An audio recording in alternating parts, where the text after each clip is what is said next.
From the editors of Cook's Illustrated magazine, it's America's Test Kitchen. With your host, Christopher Kimball. Featuring Test Kitchen chefs Julia Collin-Davison, Bridget Lancaster, Becky Hayes, with Adam Reed in the equipment corner and Jack Bishop in the tasting lab. Discover the secrets of America's foremost food testers and tasters today on America's Test Kitchen. Today on America's Test Kitchen, Becky updates a French classic, chicken fricassee. Next, Adam tests cutting boards in the equipment corner. Finally, Julia shows Chris how to make the best simple roast chicken. That's all right here on America's Test Kitchen. America's Test Kitchen is brought to you by DCS by Fisher & Paykel. America's cooks rely on innovation and culinary precision. DCS by Fisher & Paykel, offering premium indoor and outdoor kitchen appliances. For over 50 years, Miracle-Gro products have helped home chefs grow fresh vegetables and herbs. Miracle-Gro soils and plant foods provide the essential nutrients plants need to grow bountiful produce. Gardening tips are available online at miraclegrow.com. By Cooking.com, an online retailer for the kitchen enthusiast. If it's not in your kitchen, try ours. Chateau Saint Michel. Digital wine cellar and pairings can be found online. And by Kohler. Diamond Crystal Salt, the gourmet choice. Plum Amazins from Sunsweet. When you think of the French, you think of la baguette, you think of the Eiffel Tower, you think of maybe the hat, the beret, and the moustache as well. But did you know they also invented the diesel engine, the sewing machine, the bikini, the Statue of Liberty, and of course, this delicious dish from 1850, chicken fricassee. What is it? Chicken sautéed, some stock, some wine, some cream, some eggs. A great dish for the 19th century, not a great dish for this century. So let's go into this test kitchen with Becky and do a complete makeover of this fabulous old French recipe, chicken fricassee.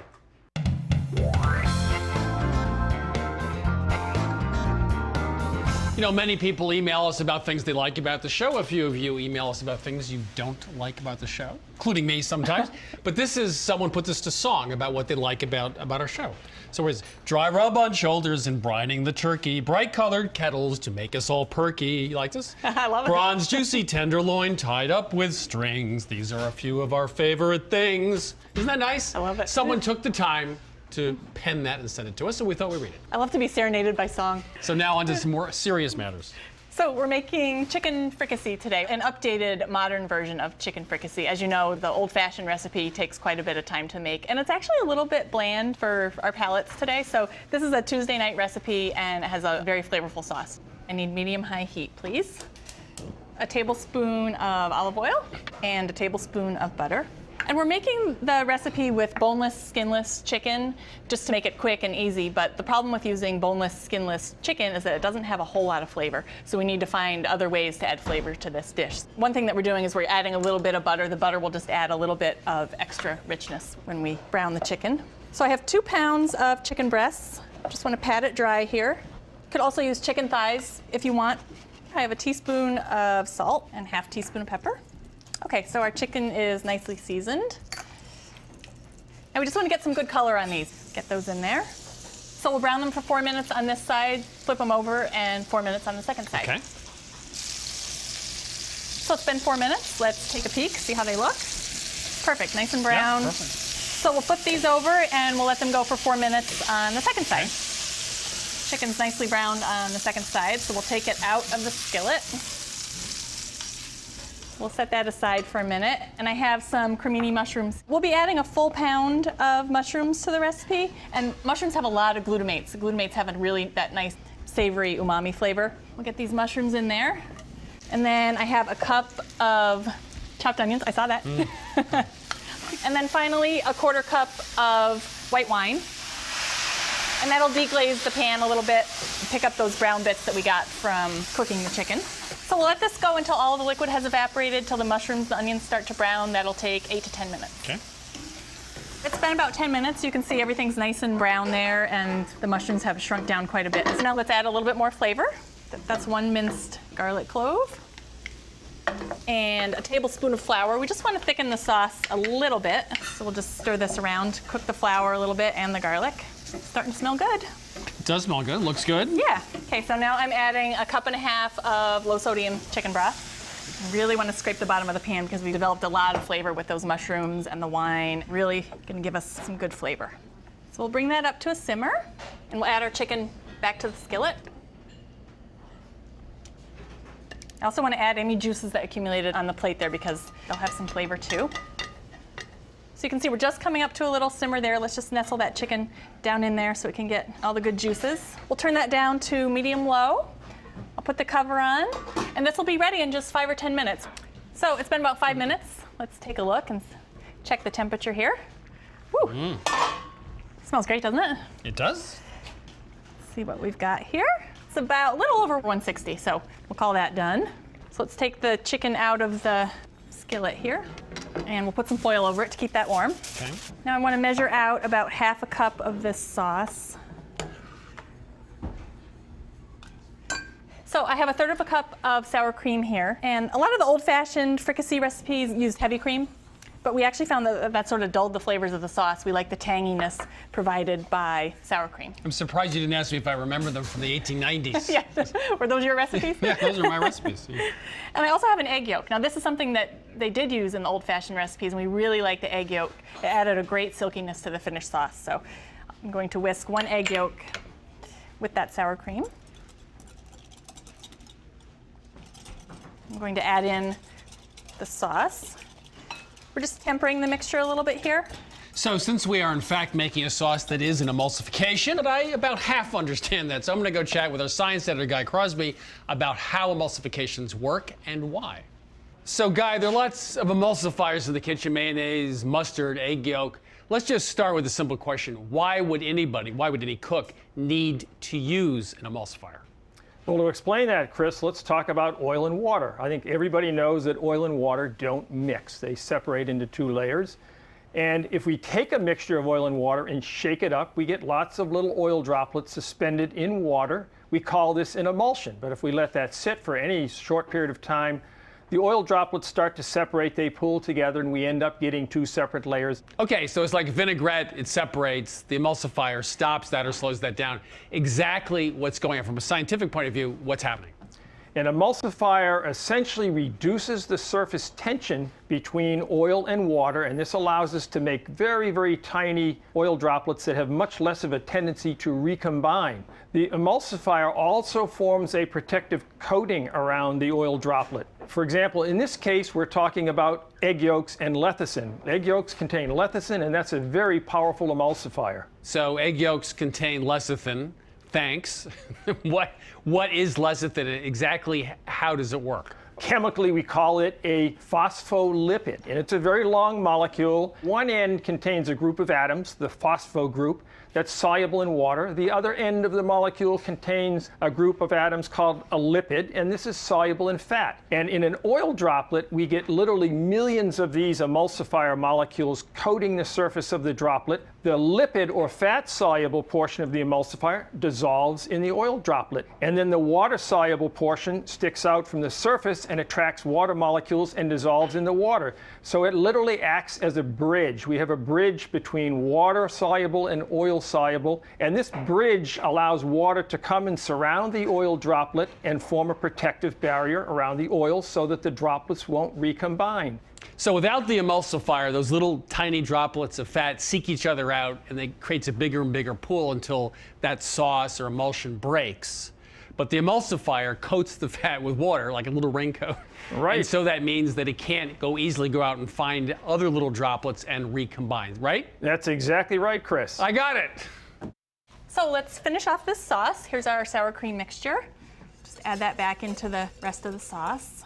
And then I have just a couple other flavorings that I'm going to add to brighten the sauce. So 2 teaspoons of fresh lemon juice, 1/2 teaspoon of freshly grated nutmeg. And nutmeg is really common in white sauces. You don't really taste it as nutmeg per se, but it just sort of heightens all the other flavors.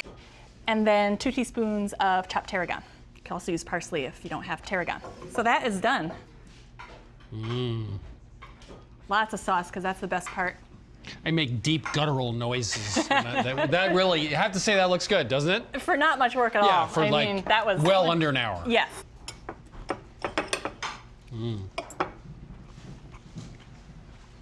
The sauce is so silky. Well, it has a lot of depth of flavor too. The Yeah. problem with a lot of quick sort of skillet things is you don't develop flavor. I think the mushrooms really add a lot. Yes. So a great chicken fricassee starts with chicken, obviously. Boneless, skinless chicken breast. We added a lot of flavor with a pound of mushrooms. That umami, that meaty thing going on was great.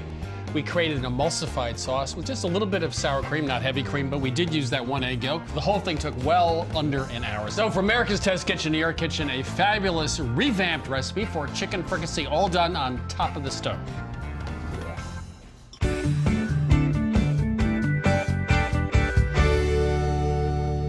Cutting boards are, if nothing else, confusing. I started years ago with a big wooden board, but then they got bleached out and it was too heavy. So then I went to polyethylene board, and that was okay, but they tended to warp. Then I went to small polyethylene because it would fit in the dishwasher, and that was okay, but that really warped. Then I tried glass, forget that, and now I guess I'm sort of going back to wood. So I asked Adam to figure out which cutting board is actually the best. Now, we've done this a few times over the years. This time we tested jumbo, big cutting boards. A lot of food professionals prefer a big board for the generous space. And if you look around the test kitchen, all of our boards are big. And by that, I mean roughly 18 by 24 inches. It just makes food prep easier, gives you extra space.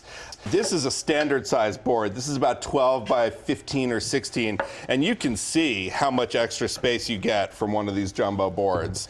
Now, we did our own testing, but alongside the testing, we assigned each one of the 11 boards that we had to one of the test cooks who used it day in and day out for 3 months. They kept a log, they answered a questionnaire. Our own testing was to chop onions and chipotle peppers and to hack up chicken pieces using a cleaver, which is obviously a little harder on a board. The materials that you see here cover the gamut. We have some wood boards, as you pointed out. That black one over there, what's this? That's paper and resin composite.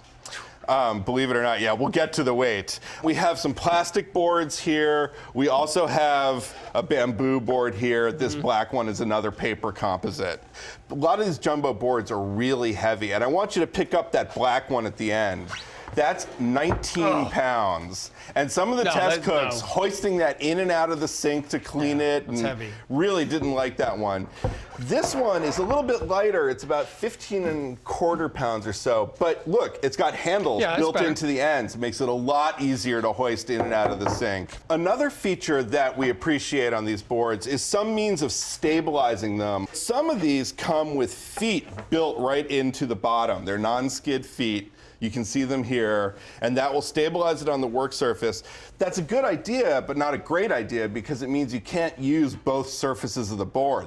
A better solution to that is this board. This is by OXO. It's got 2 rubber strips on the end. That will stabilize it on the cutting surface, and you can use both sides.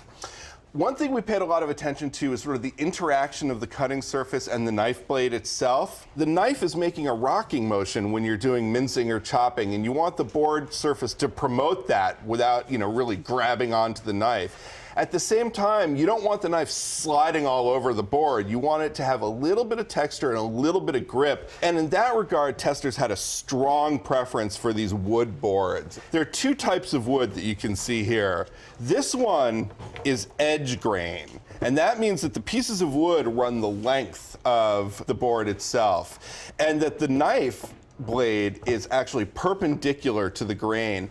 And these types showed little cut marks more than end grain boards, which is this type. These end grain boards tended to heal a little bit better. Plastic boards tended to get gouged, especially when we went after chicken parts with a cleaver. In terms of the wood boards, though, all of these things should be rubbed periodically with a food-grade mineral oil or with beeswax. This is the Pro Teak edge grain board. Every time we were doing the maintenance on the wooden bamboo boards, that one looked almost as if it didn't need it. So that got us curious about teak. I started doing a little bit of research there. Teak is a tropical hardwood, and it turns out that it's got naturally occurring resins, oily resins called ck3n, that repel water, resist rot, resist insects also. And maybe that's why they use them on boats. And expensive outdoor furniture. Yeah. It's great for that. This company actually planted an 8,000-acre teak forest on the Pacific coast of Mexico in the year 2000 and started harvesting it for these boards in 2006. So this is not using that over-harvested old-growth teak. This is actually our favorite board of all of them. It had everything that we liked. It's a generous size. It's 18 by 24 inches, fairly moderate weight, but it was easy to move because it's got those handles at the end. Nice cushion knife strike, didn't dull our knives. It's $85, so it's not the cheapest board here. If you don't want to put the maintenance into the wood, if you want a board also that's dishwasher safe, which wood and bamboo boards aren't, this is the OXO Good Grips 15 by 21 inch plastic cutting board. It's a lot lighter, just over 3 pounds, less than 4 pounds. It's $22. It is dishwasher safe, and it's a great lightweight alternative to our favorite teak board. And the one thing that, of course, you didn't mention, Adam, was you happen to like this one because it looks good. It looks fabulous. See, I knew there's a little. It looks like Danish modern furniture. See, that's what I thought was going on. So we've gone from wood to plastic back to wood. We like this Pro Teak at a little over $80, a lot of money, but it feels great when you cut on it, and actually it doesn't need as much maintenance. A long time ago in America, a chicken dinner was a very special event. In fact, the birds came from China in the 1830s. They were raised by hobbyists, and it wasn't until the 20th century you could actually buy the birds commercially. They came from the egg industry. They were older and tougher, but they had a lot of flavor. After the Second World War, commercial production really took off. And guess what? Fast food, Kentucky Fried Chicken, birds were a dime a dozen. So let's go back into the test kitchen with Julie and let's celebrate the notion of this great American feast, a fabulous version of simple roast chicken.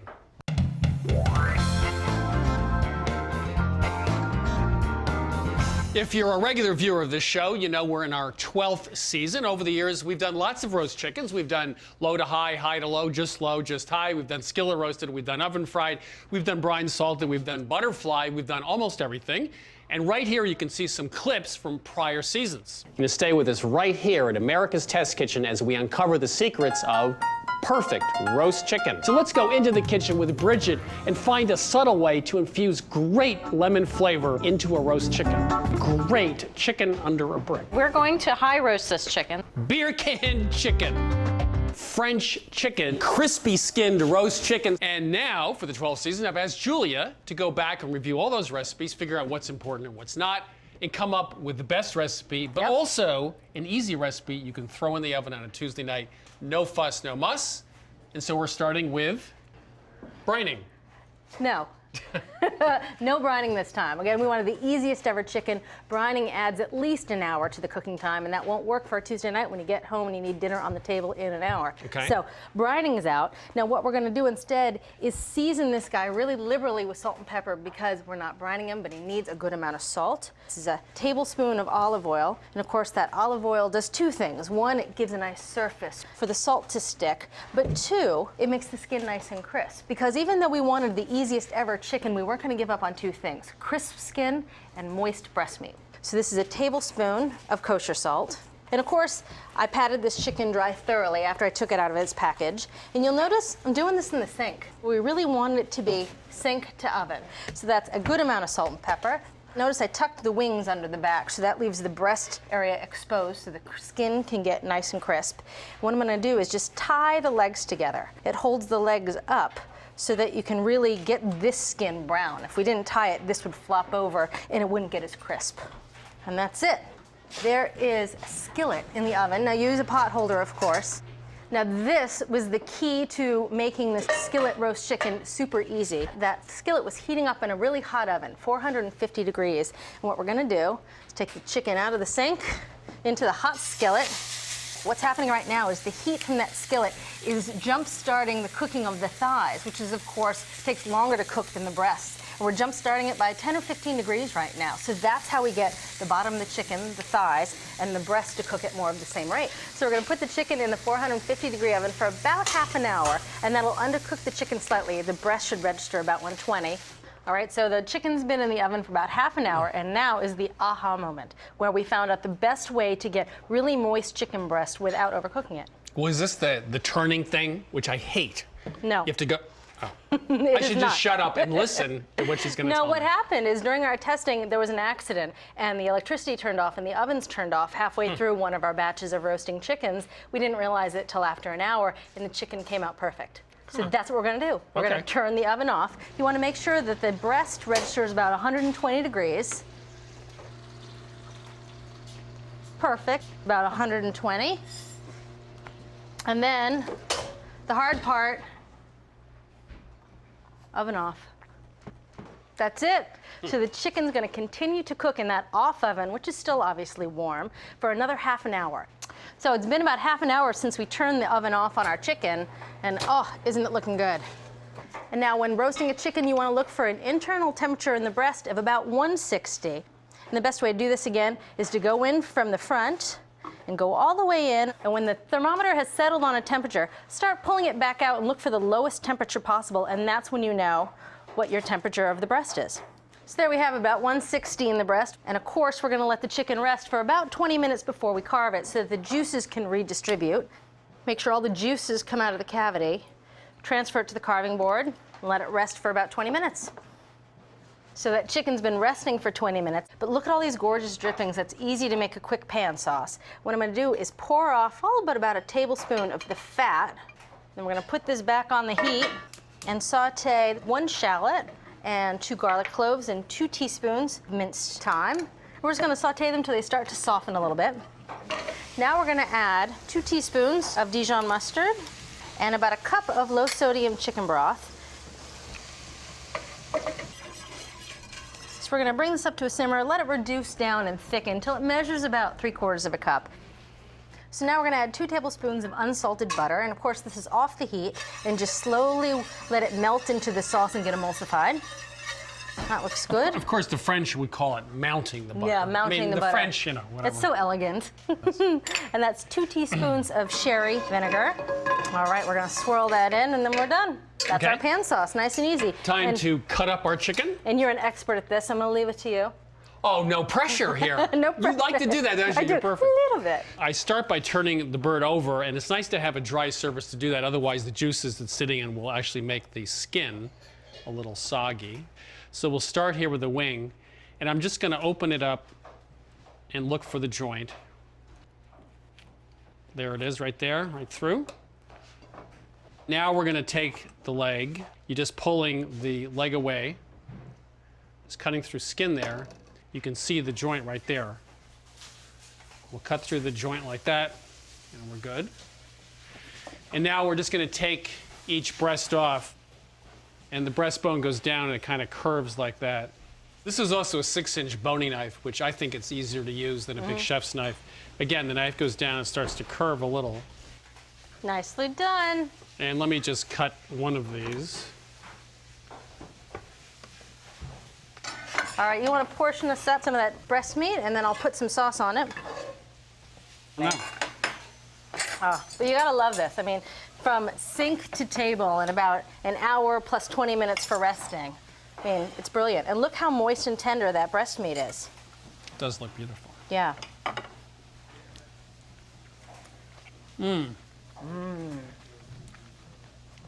Okay, it's time for a confession. You ready for a confession? What's your confession? I like brine birds, but there is something about them I'm now in my dotage, not liking as much. They're a little wet. The breast meat, I mean, the thighs are fine, but the breast meat's a little wet. The texture's different. And I like this because this has some chew. Yeah. And while I still have my teeth, at least for a few years, I liked a little chew.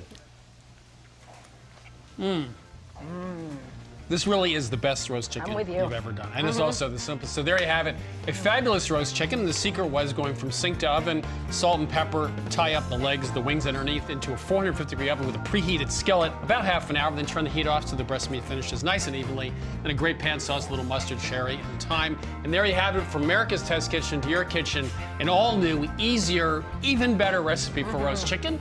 You can get this recipe and all the recipes from this season at americastestkitchentv.com. We have our testings, our tastings there, and you can also watch selected episodes of the show. You can also follow us on Twitter, tweet, and also on Facebook. I can't get used to that. Oh, this is so good. America's Test Kitchen is brought to you by DCS by Fisher & Paykel. America's cooks rely on innovation and culinary precision. DCS by Fisher & Paykel, offering premium indoor and outdoor kitchen appliances. And by Kohler, inspiring home chefs to create a professional-level kitchen with innovative sinks, faucets, and cook centers. Kohler. And by Diamond Crystal Salt for the professional chef and those who want to cook like one. Diamond Crystal, the gourmet choice. By Cooking.com, an online retailer for the kitchen enthusiast. If it's not in your kitchen, try ours. By Plum Amazins, diced dried plums from Sunsweet for amazing recipes. By Miracle Grow, the gardener's friend. And by Chateau Saint Michel.